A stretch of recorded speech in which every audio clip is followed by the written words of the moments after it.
Salut à toi, bienvenue dans ce nouvel épisode de mon calendrier de l'Avent. Comme d'habitude, si tu n'as pas vu les épisodes précédents, je te conseille d'aller les voir afin de mieux comprendre l'histoire. Prêt?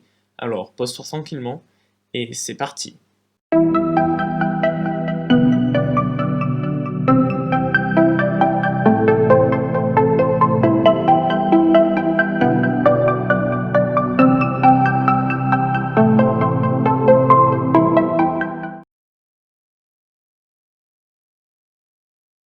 Dozubra 558. Juliran et Tom se trouvaient comme 6 autres policiers autour d'un des immeubles du quartier pauvre de Paladis. Comme ils ne pouvaient pas communiquer à distance, chacun avait au moins 2 autres agents dans son champ de vision. Le plan était simple. 8 policiers étaient placés autour de l'immeuble, sur la rue principale et dans 2 ruelles étroites et sombres qui entouraient le bâtiment. Ils étaient tous habillés en civil et possédaient des pistolets laser cachés sous leur manteau.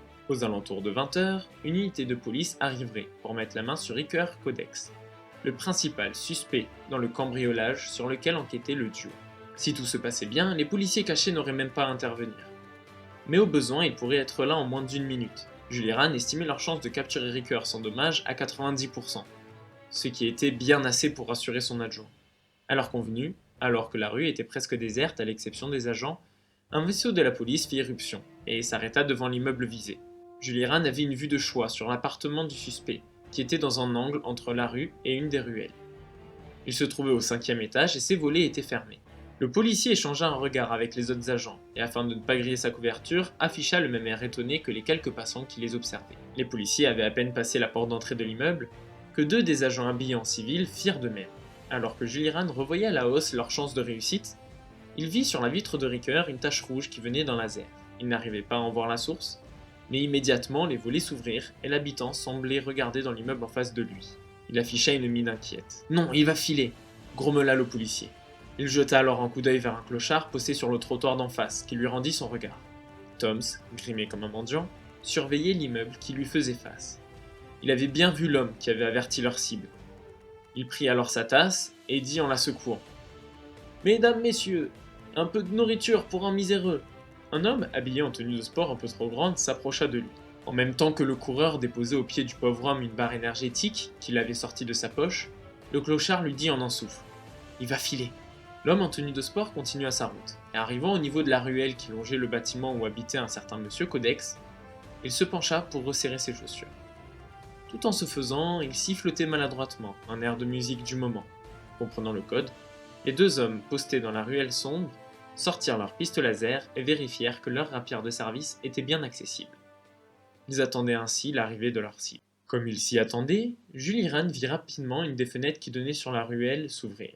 Et alors qu'un sportif finissait de resserrer ses chaussures en contrebas, sa cible sortit sur la coursive qui était normalement réservée aux évacuations d'urgence. Pendant que le suspect descendait les échelles avec une agilité déconcertante, Juliran dénombra 3 personnes dans la rue susceptibles d'être des complices qui risquaient de compliquer son arrestation. Parmi ces 3 complices potentiels, un seul était à sa portée. Les 2 autres étaient sur le trottoir d'en face. Juliran dut se résoudre à faire confiance à ses collègues pour les arrêter, pendant qu'il s'approchait de sa nouvelle cible. Cet homme était en train d'écouter de la musique, et suivait chacun des gestes de Ricker qui arrivait au 3e étage de l'immeuble, et continuait sa descente effrénée. « Bonjour monsieur, excusez-moi, je cherche la rue Watson. Pourriez-vous me l'indiquer ?» Le guetteur se retourna vers Juliran et avec un grand sourire, entreprit d'indiquer la route vers la fameuse rue. Manifestement, Juliran s'était trompé. Et pour ne pas éveiller les soupçons, il devait trouver une solution pour ne pas partir tout de suite. Une fois que l'homme eut fini de lui indiquer la rue, Juliran reprit. « Vous savez pourquoi la police est arrivée ? Moi, j'aime pas trop ça. En général, ça veut dire qu'il va y avoir des problèmes. » L'homme acquiesça. « Vous avez raison. J'allais justement y aller. Bon courage pour trouver votre chemin. » Et il s'éloigna. Juliran avait réussi son coup, mais était plutôt déçu de s'être trompé sur son estimation. En se retournant vers l'immeuble d'en face, il vit que la situation avait bien évolué. À gauche de l'immeuble, un homme en jogging tenait en joue Ricker, pendant que 2 hommes avec des casques lui passaient des menottes. Plus loin vers la droite, un clochard et un des hommes qui étaient entrés à la suite des policiers plaquaient un individu au sol. Enfin, encore un peu plus loin, un agent d'entretien accompagné du dernier policier pointait leur pistolet laser dans le dos d'un oblarien allongé sur le ventre, les mains sur la tête. Juliran fit alors signe aux 2 policiers qui arrivaient tout juste à la fenêtre de Ricker de redescendre, et alla passer des menottes au poignet du oblarien. Une fois les 3 hommes arrêtés, une expédition monta déloger l'informateur qui avait mis M. Codex au courant de l'arrivée des policiers. et les 4 hommes furent conduits au commissariat et mis en détention dans des cellules séparées au sous-sol. Des investigations commencèrent presque immédiatement dans l'appartement du jeune homme arrêté, et comme les policiers s'y attendaient, ils trouvèrent une bonne partie des marchandises dérobées la veille. Les 10 collègues étaient très satisfaits d'avoir mené la mission à bien aussi rapidement. Cependant, pour Julie Rand Toms, ce n'était que la première étape. Maintenant que le suspect avait été arrêté, il fallait encore qu'il découvre ses motivations. Étant donné l'heure tardive, ils décidèrent de repousser au lendemain l'interrogatoire. Une nuit en prison aiderait sûrement à rendre plus coopératif le jeune homme. De plus, les preuves qu'ils avaient déjà contre lui étaient suffisantes pour prolonger son incarcération. Ils rentrèrent donc chacun chez eux et se retrouvèrent le lendemain matin aux alentours de 7 heures. 13 Oubra 558. Les 2 agents arrivèrent en même temps dans le bureau qu'ils partageaient au 5e étage du commissariat. Ils firent le point sur les éléments qu'ils avaient. Monsieur Codex vivait seul. Il n'avait pas connu son père et avait perdu sa mère quelques saisons plus tôt.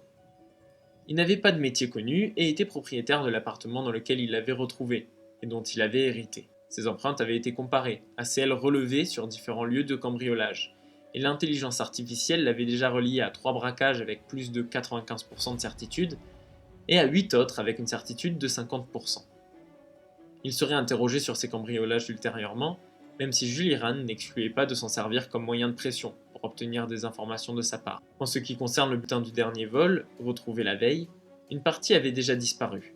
En plus des pièces détachées, il ne restait qu'un ordinateur posé sur le bureau de Ricoeur. Il avait sûrement l'intention de le garder pour lui. Julie Rand dit « On dirait que la piste de la commande se confirme. » Étant donné que les pièces étaient encore chez lui, il n'avait sûrement pas encore vu son contact. T'as raison.